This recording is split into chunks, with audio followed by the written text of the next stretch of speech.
Welcome back to the OWA Talks podcast. I am your co-host Stephanie with my other co-host Sandra.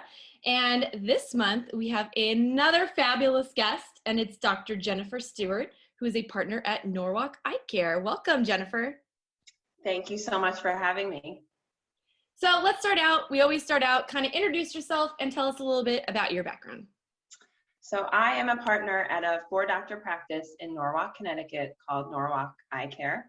I also am the owner of a sports and performance vision training center called Performance 2020, which is also in Connecticut.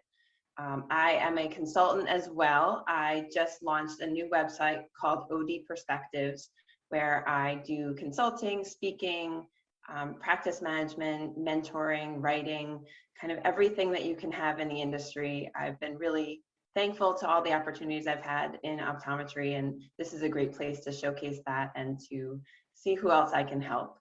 I'm an advisory board member for the International Sports Vision Association.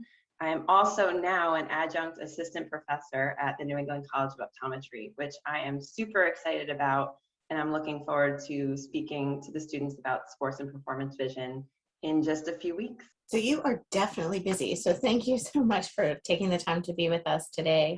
I know Stephanie and I have had the pleasure of spending time and learning more about you, but we also love to know sort of how and why people get involved with the OWA.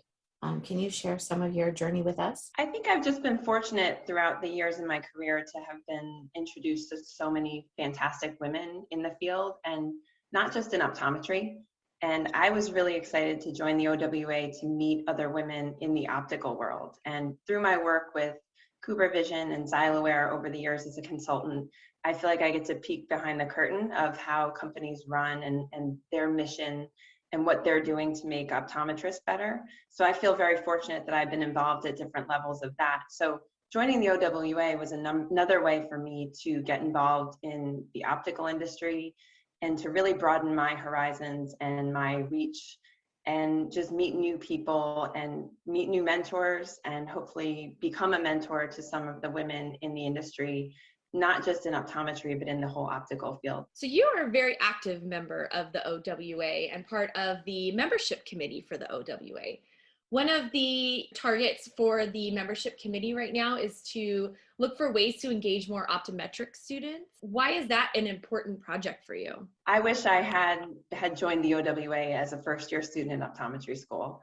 I think the resources that are available, the networking, the mentorship programs, all of the things that come with being in the OWA, I just wish I had been introduced to it as a student. I'm a fairly new member, so I feel like I've really dived in and really done as much as I can in the last year since I joined. But really as a student, I was always involved, going to every meeting possible. I think I attended every AOA meeting, every local meeting, every state meeting, all the industry meetings that I could, and I really had no problem going up and introducing myself and meeting other doctors. So I think if I had been introduced to the OWA as a student, I would have been able to really get involved with the optical field at an earlier age and really see the back end of all the other industry relations. I think just women in general, optometry is a predominantly women-based field now, and I saw that when I was in school. But I really think that we don't have the representation on the national stage as much as we should. So my goal is to get into the schools to really help students see the benefits of OWA, join as a student, and really connect while they're in school to help them continue that connection when they graduate and become not just members of the OWA, but active women in optometry and in the optical industry. So when you were talking about why students should get involved, you mentioned connections a few times. And today, the topic of our podcast is really about the power of connections.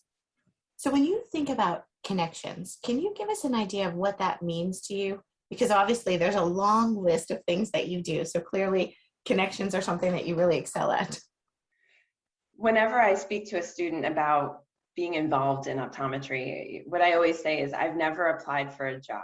I've never looked for a job. I've never applied for anything. All of the opportunities that I have been so fortunate to have been a part of and received have all been through connections and networking. And it doesn't have to be a formal networking where you're handing out your business cards and just getting out there for a reason. It's meeting people at meetings and introducing yourself, and then a month later getting an email saying, you know, I was thinking about you, Dr. Stewart. This opportunity has come up in this publication. Would you be interested in writing an article or a series for us? Or, you know, Dr. Stewart, welcome to the OWA, and we know you're passionate about furthering women in optometry and really getting student members on. Would you like to be on the podcast? So really just making connections and really understanding what other people do, and really just getting yourself out there. I think it's so important. If you're an optometry student looking for a job, this is the time. This is the time to really start making those connections day one of optometry school, so that when you're graduating, you're not scrambling to find a job, but you may have already found a job your second or third year through a connection you made at a state meeting, a state association meeting, an Optical Women's Association meeting, just meeting somebody at an alumni event, either at a meeting or at the school. You never know where those connections can take you. So I really take advantage of meeting as many people as I can, following as many people as I can on LinkedIn, and taking advantage of every contact that I make. So as you have a lot of connections, you've gone from student to doctor to consultant and business owner. How has your process of how you choose connections or how you choose to make connections, how has that changed as you've progressed in your career? I think my process has stayed the same. I think in the beginning, maybe I was a little more shy or intimidated by going up to meet somebody, or taking a seat next to somebody at a meeting, or looking for a place to sit at lunch when you're at a large meeting or an association meeting. But now I welcome that opportunity. I find that empty chair, I sit right down, introduce myself, and really find out about the other person. And I think we all have such great stories, and we all have great things to share. So I really look forward to meeting new people and hearing what they do and finding out more about them, both personally and professionally.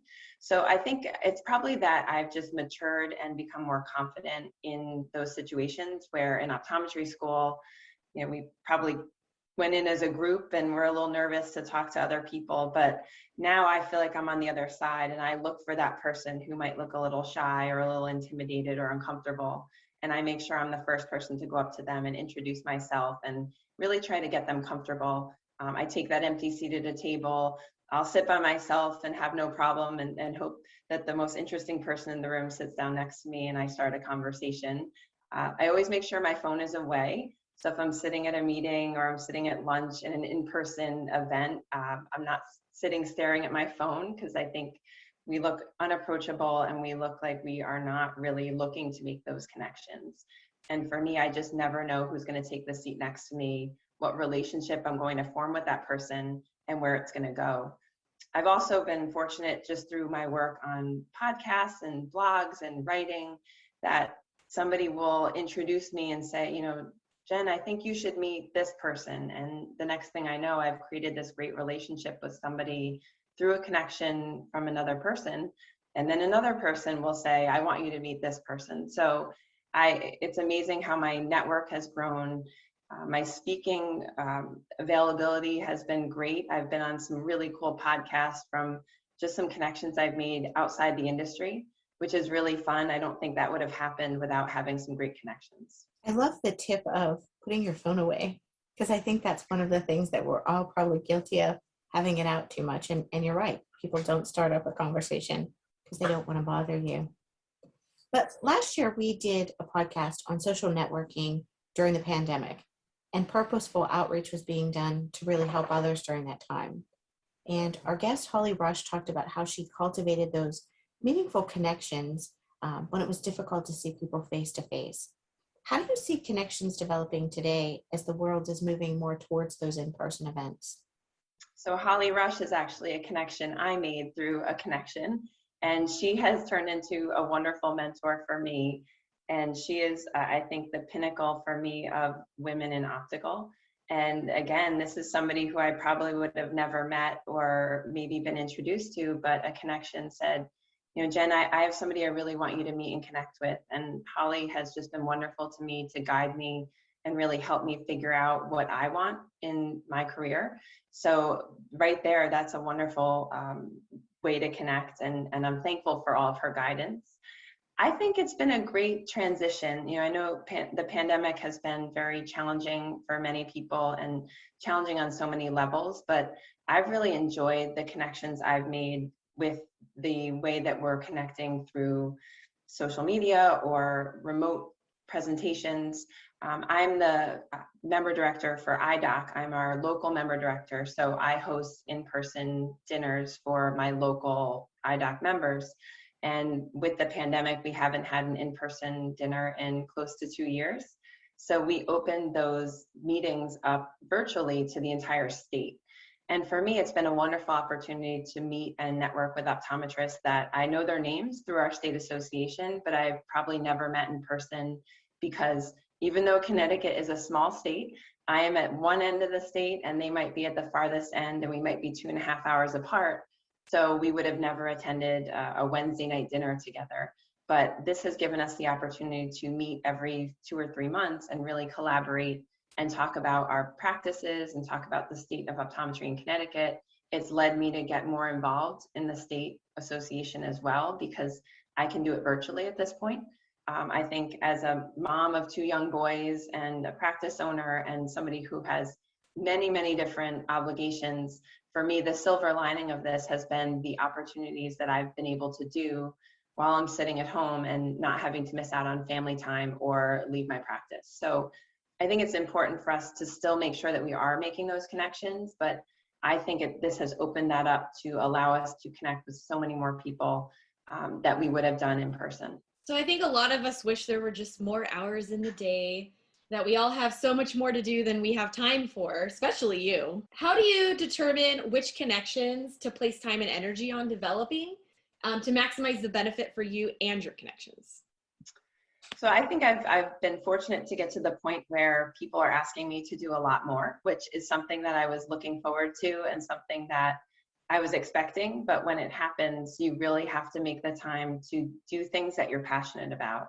And when I joined the OWA, I looked right away at what the advisory committees were and how could I get involved, not just as a member and to take advantage of what the programs were, but how can I use my expertise and my passion to really help the organization. And I am a joiner, and I looked at all of the committees and I wanted to join all of them. And I would love to at one point, but I said, you can't do that. You can't join all of them and be effective and efficient and really contribute. So I took a step back and said, what am I most passionate about, and how do I think I can really help? And where can I use my strengths the most and not be overwhelmed? So for me, that was the membership committee, because I think getting the message out to me is so important. And I think that if I can get one student to join or really touch one female optometry student, that I've really made a difference. And to me, that's where I find that I had to really think about what I'm passionate about and where my time is best served. And I love the meetings. We just had one this week, and it's been wonderful to meet so many different people in different parts of the industry and to hear from other women who are so passionate about growing this organization and how passionate they are about students. And I just didn't know that existed. And I think as an optometry student, if I had known how many people are excited for me, how many people can't wait to meet me, how many of the people in the industry are so excited that I am joining this wonderful profession, I think that's such a gift. So my goal was, now, how do I bring that message to all of the students in all of the optometry schools? So I think for me, I'm really passionate about women in our field. I think it is just a wonderful field. Optometry has given me so much. I'm so thankful for everything I've accomplished in my 15 years since I graduated, 14 years. But I really feel now my passion is giving back and really making a difference in the field for women who are either in school or are new graduates, or maybe even are practicing. But how can I help them be more successful? How can I help support them? So for me, I really have to fine tune what I join and what organizations I put myself into to make sure that I'm not just joining to join, but that I can really be effective. I think that gets harder too. Like as you get more seasoned in your career and have more experiences, those opportunities do open up and you really have to figure out what you do. And I mean, I think when you look at the things that you do, it's amazing to me. I mean, you are very driven and you're passionate about so many things, be it health or athletics and optometry, and you find unique ways of creating opportunities. So sometimes those opportunities aren't even there. Like at the OWA, there are opportunities that you can just sort of like, you're like, where do I find the one where I fit best? But sometimes throughout your career, you've created things that weren't in existence before. So how have you used the things that you're passionate about? So, I mean, it sounds like you've done some self-reflection, but are there other things that you think about to help guide what's next for you in your career so that you feel success and value out of the things that you're doing? So, and that's how I got into sports and performance vision, and really took me a decade to get where I was. And I was interested in sports vision when I was a student. I started the Performance Vision Club at the New England College of Optometry.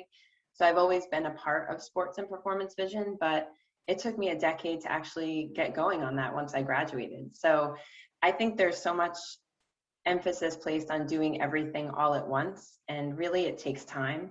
I spent a lot of time looking for the perfect blueprint of how do I start this business, and I really thought it had to exist. And I Googled and searched and really looked for everything I could to say, I want to do this, but I don't know how to start. And I finally realized it didn't exist and I had to do it myself. So my husband and I, in 2015, right after I had my second son, I think he was probably a week old, we started putting the business plan together to start our own sports and performance vision club. So it didn't exist and we found a way to do it. We made a lot of mistakes along the way, and I've been very lucky to work with a lot of optometrists who are also passionate about sports and performance vision, and I get to help them craft their own plan, and they can take advantage of all the mistakes that I have made along the way. And I think really just making sure that you know what you want to do, and if it doesn't exist, if there's not another person doing it, then just start it, and start today, start tomorrow.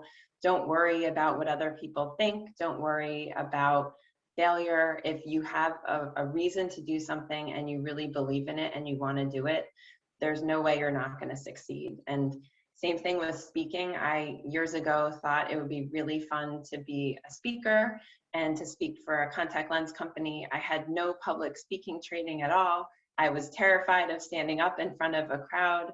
I had never, ever done it. And VistaCon was wonderful to give me the opportunity in 2013 to do that. And I just decided, why not? And they gave me a great training, and off I went into the field to really get up in front of doctors to teach them how to be successful with contact lenses.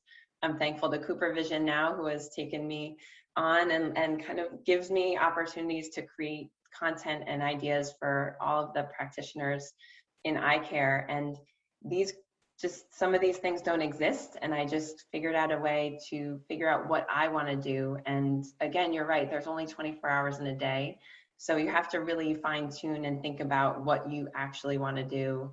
And while everything might sound really exciting and fun, you have to figure out, is this something that's going to bring me value? Is it going to bring me purpose? Is it going to fulfill me?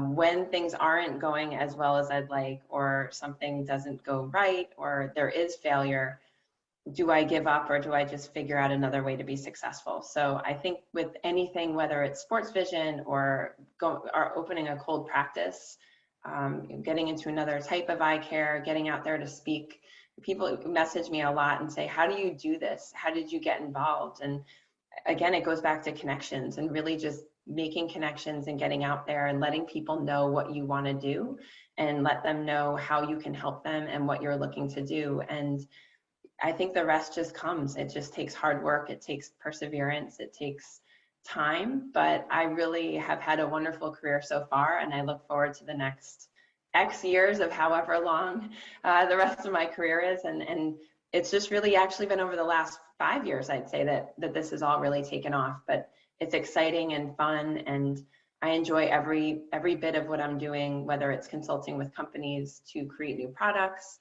working with inside sales teams to help their reps be more successful, getting out and speaking to optometrists and opticians about sports and performance vision or sports safety, or just mentoring young women in the field to say, I really don't know what I want to do, but I know I love optometry and I want to see where it goes from here. So you've really honed those skills on how to effectively connect with other people in this industry, particularly.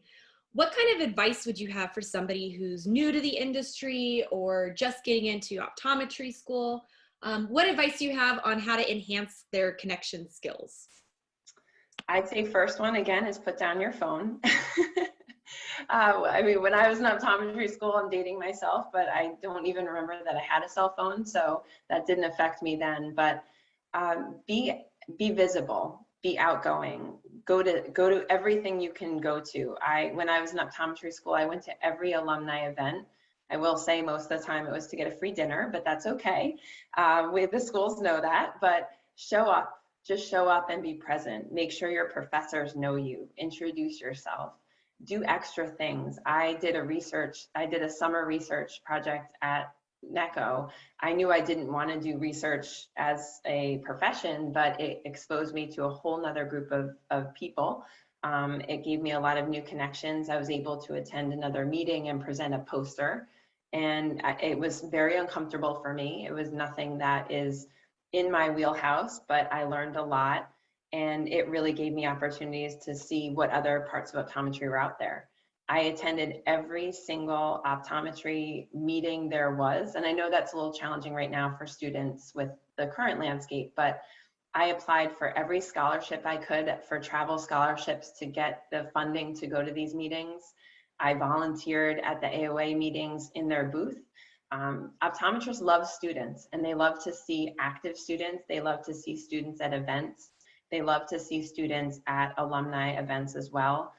There's nothing that I love more than seeing an optometry student or a recent grad and just finding out, what's school like? Tell me about it. It's a little different than when I went. What's your experience? Who are your teachers?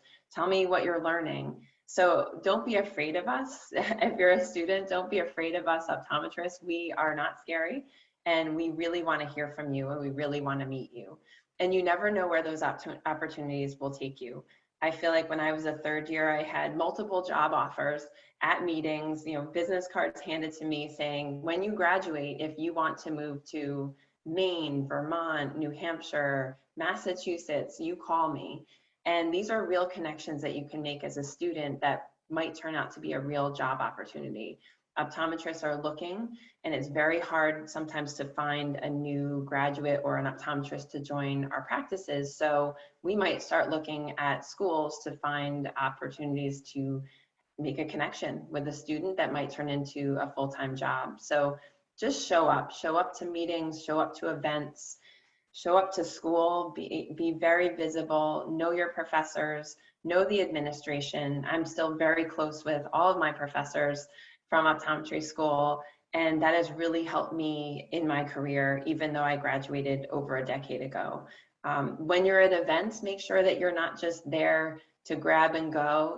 There's fun prizes too, but make sure you're introducing yourself, and just go up to somebody and say, hi, I'm Jen Stewart. I'm a third year in optometry school. Hi. And people are nice, and people at meetings are really looking forward to meeting you. And really just get out there and make sure that you are making as many connections as you can. And that first one might be really intimidating and really scary and really hard, but it gets easier, and it gets easier every single time. So just practice talking in groups, practice talking to people at your table. Maybe split up from your friends and go sit at that table that has one empty seat with a bunch of people you don't know. You can kind of hear what they're talking about and just join that conversation, but just get out there and really start to make those connections as early as you can. The other piece I would add is make sure you're joining organizations while you're a student and continue those memberships as you graduate. I know as a student, I joined everything I could when I was in school just because it was fun, but making sure you continue those memberships and those associations. It's so important both for advocacy in optometry, making sure we're part of our state and national organizations, but also look for groups such as the OWA that will continue to help you in your career. There's mentorship abilities. There are great podcasts, there are great newsletters, and just a lot of great people who are out there who are really invested in making sure that we are all successful. Thank you so much for all of those advice pieces and information, because I know that especially as we emerge out of sort of more of our remote lives, making those connections or really strengthening them is really essential at any stage in our career. And so this has been very informative, I know, for Stephanie and I, and hopefully those listening. And one of the things we do at the end of all of our podcasts when we wrap up is we like to ask guests to share us with some wisdom. We know you've already shared lots of it, but would you be willing to share one last piece of advice to those listening today? I would say my best piece of advice is that optometry is an unbelievably wonderful career, and there are opportunities for you to do whatever you want in this career. And that could be owning a practice, it could be speaking, it could be writing, but make sure you know what you want to do and then find a way to do it. And it might be that it takes you a year, it might take you 5 years, it might take you 10 or 20 years, but I have classmates who are now just opening their own cold practices, and we graduated in 2007. So don't ever give up on things that you want to do. Write it down, put it in a notebook. I have a vision board. If you could see my office, I have a vision board right in front of me. So I write down every goal I have and I look at it daily. So really think about what you want and think about you as a person, and don't worry about what everyone else wants to do. If that's not what you're passionate about, really figure out what makes you tick. Optometry is a great career, but we have a long, long career of working. So making sure that every day you can find a way to wake up and look forward to going to work. Make sure that you can wake up every day looking forward to going to work, or connecting, or finding a way to infuse that passion into your everyday life. And that might look different for each of us, and that's okay. But really taking stock of what made you want to be an optometrist or what made you join the optical industry. And then also find those people and connect with them. They're out there, and there are great people who are really excited about the optical industry and optometry as well. So making sure you're around those people and really learning how to connect and grow and find great people that you can grow with. So the OWA motto is connect, inspire, and lead. And you really helped us go in depth today with that first connect and how to make connections and, kind of cultivate those connections and how it can help you in your career. So thank you so much for joining us today. We really appreciate it. Thank you for having me. And we'll see everyone on our next episode.